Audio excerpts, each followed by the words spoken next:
صلوا على الحبيب صلى الله على محمد صلى الله عليه وسلم. کرو تیرے نام پہ جا فدا، کرو تیرے نام پہ جا فدا، اب بس ایک جا دو جہاں فدا، دو جہاں سے بھی نہیں جی بھرا، دو جہاں سے بھی نہیں جی بھرا، کروں کیا کروڑوں جہاں نہیں، صلو علیہ وآلہ، صلو علیہ وآلہ. یعنی عشق الہی اور عشق رسول کو اس دو شعروں سے سمجھے اعلیٰ حضرت کے، کہ اعلیٰ حضرت کو سرکار صلی اللہ تعالیٰ علیہ وسلم کے عشق و محبت اور آپ کی شفاعت و مدد پر ایسا بھروسہ ہے کہ ہے یہ امید رضا کو تیری رحمت سے شہا. رحمت للعالمین ہے نا، رحمت للعالمین سے تعلق دیکھیے، امید دیکھیے، ہے یہ امید رضا کو تیری رحمت سے شہا، نہ ہو زندانی یہ دوزخ تیرا بندہ ہو کر، کہ دوزخ میں قید نہیں ہوگا، کیونکہ آقا یہ آپ کا غلام ہے، آپ کا غلام ہو کر یہ دوزخ کی آگ میں جلے، ہے یہ امید رضا کو تیری رحمت سے شہا.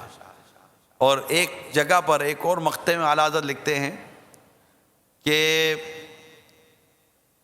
بہت قیامت میں یوں ہوگا، اور بہت پریشانیاں لکھی اعلیٰ حضرت نے نا، کہ یہ ہوگا، یہ سے ایسا ہو سکتا ہے، یوں ہو گیا تو کیا ہوگا، یہ ہو گیا تو کیا ہوگا، کیا ہونا ہے، کیا ہونا ہے، کیا ہونا ہے والا جو کلام ہے، اس کے آخر میں کیا لکھتے ہیں؟ کیوں رضا کرتے ہو ہنستے اٹھو، کیوں رضا کرتے ہو ہنستے اٹھو، جب وہ غفار ہے کیا ہونا ہے، جب وہ غفار ہے، وہ مغفرت فرمانے والا ہے، کیا ہونا ہے.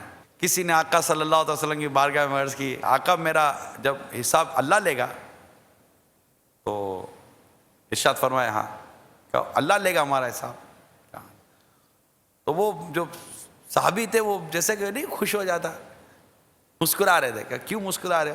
کہ جب کریم حساب لے تو کرم ہی فرمائے گا. اس طرح کا ایک خلاصہ ہے، بڑی پیاری حدیث تھی.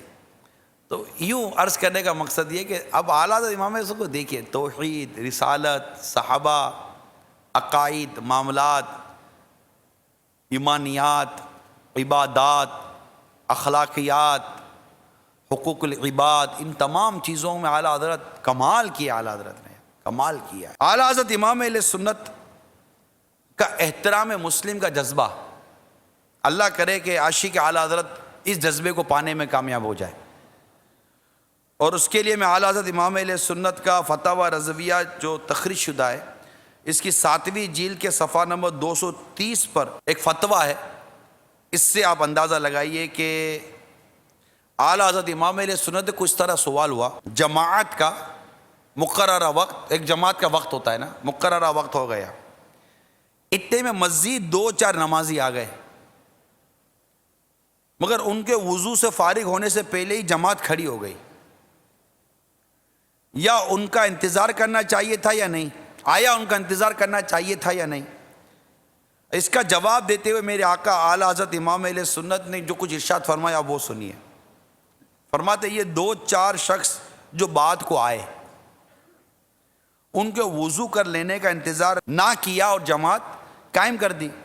اگر یہ لوگ اہل محلہ سے نہ تھے اور حاضرین میں کسی پر انتظار سے کوئی ضرر یعنی حرج بھی نہ تھا، تو اس صورت میں ان کے وضو سے فارغ ہو لینے کا انتظار کر لینا مناسب تھا، خصوصاً جبکہ اس انتظار نہ کرنے میں ان کی دل شکنی ہو.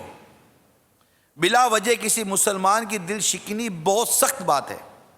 2-4 منٹ میں وضو ہو جائے گا، اس میں ان دیر سے آنے والوں کا ایک نفع اور اپنے انتظار کرنے والے امام و مقتدیوں کے 3 منافع، یعنی ان کا نفع تو یہ کہ تکبیر اولیٰ پا لیں گے جو وضو کر آتے، اور اپنا پہلا نفع یہ کہ اس تکبیر اولیٰ کی فضیلت کے ملنے میں مسلمان کی مدد ہوئی، اور اس کا اجر عظیم نصیب ہوگا۔ اللہ تعالیٰ قرآن پاک میں فرماتا ہے، ترجمہ کنز الایمان، نیکی و پرہیزگاری پر ایک دوسرے کی مدد کرو۔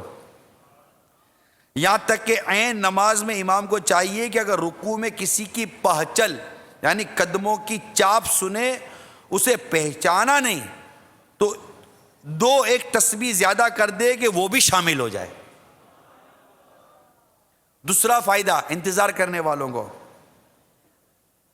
نفع کیا کہ اس رعایت یعنی انتظار سے ان مسلمانوں کا دل خوش کرنا کہ متعدد احادیث میں ہے فرائض کے بعد سب اعمال میں اللہ تعالیٰ کو زیادہ پیارا مسلمانوں کا دل خوش کرنا ہے۔ تیسرا نفع ان کے آنے تک نماز کا انتظار کرنے کے سبب ملنے والا ثواب ہے۔ چنانچہ سرکار صلی اللہ تعالیٰ علیہ وسلم نے ارشاد فرمایا، بے شک تم نماز ہی میں ہو جب تک نماز کے انتظار میں ہو۔ اب غور کیجئے، ایک سوال تھا کہ اس طرح ان کا انتظار نہ کیا گیا اور جماعت قائم کر دی گئی تو ان کا انتظار کرنا چاہیے تھا یا نہیں؟ اعلیٰ حضرت نے کتنا خوبصورت نپا تلا کہ یوں ہوتا تو یہ کر لیتے، یوں ہوتا تو یہ کر لیتے۔ اگر کچھ بھی نہیں تھا، کوئی انتظار کرنے والوں کو بھی تکلیف نہیں تھی تو انتظار کر لیتے۔ پھر انتظار کرتے تو تمہیں جن کا انتظار کیا گیا ان کو تکبیر اولیٰ مل جاتی اور تمہیں یہ 3 عظیم اجر و ثواب کے تو مستحق بن جاتے۔ اس پر غور کیجئے کہ لوگوں کی مدد کرنے کے حوالے سے، مسلمانوں کو خوش کرنے کے حوالے سے، مسلمانوں کے ساتھ نیکی و پرہیزگاری میں تعاون کرنے کے حوالے سے اعلیٰ حضرت امام اہل سنت نے کتنی مدنی سوچ عطا فرمائی ہے۔ تو عاشق اعلیٰ حضرت کو کیسا ہونا چاہیے؟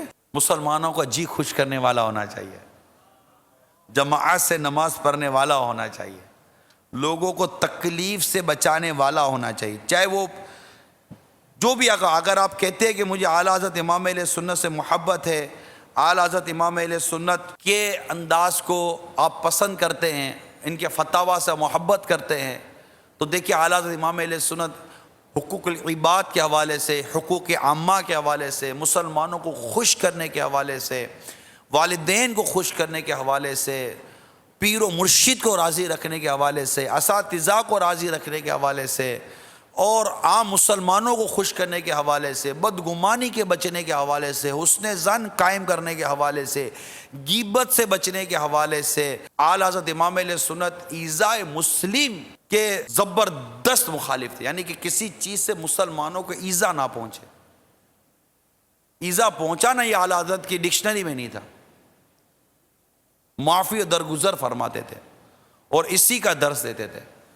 اگر کوئی سوال کرتا، اس سوال کے اندر کسی مسلمان کی بدگمانی کا پہلو ہوتا تو سوال کا جواب تو عطا فرماتے، مگر ساتھ ساتھ اس کو اس کی بدگمانی پر آگاہ کرتے کہ تم نے بدگمانی کیوں کی، تم نے یہ جملہ کیوں استعمال کیا، اس سے تمہاری کیا مراد ہے، کیا چاہتے ہو، یہ پوچھ کر۔ تصوف بھرا ہوا ہے فتاوی رضویہ کا، واقعی تصوف بھرا ہوا ہے، فقہ بھرا ہوا ہے، عقائد کا بیان کیا نہیں اعلیٰ حضرت کی تعلیمات کے اندر۔ بیٹھ رہے ہیں، بات کر رہے ہیں، نکل رہے ہیں، مثال کے طور پر دروازے سے باہر جا رہے ہیں، پہلے آپ نکل جائیے، نہیں آپ نکلیے، وہ جو دروازہ گھومتا ہے، نہیں پہلے آپ نکلیے، نہیں آپ پہلے پلیز، آپ آگے بڑھیے، یہ نہیں پہلے آپ کر لیجیے، تھوڑا سا یوں سرک جائیے، آپ بیٹھ جائیے، اب ٹھیک ہے، معافیاں مانگتا رہے، لوگوں کو خوش کرتا رہے، دل خوش کرتا رہے۔ اور جس کو نیکی کی دعوت دینی ہے،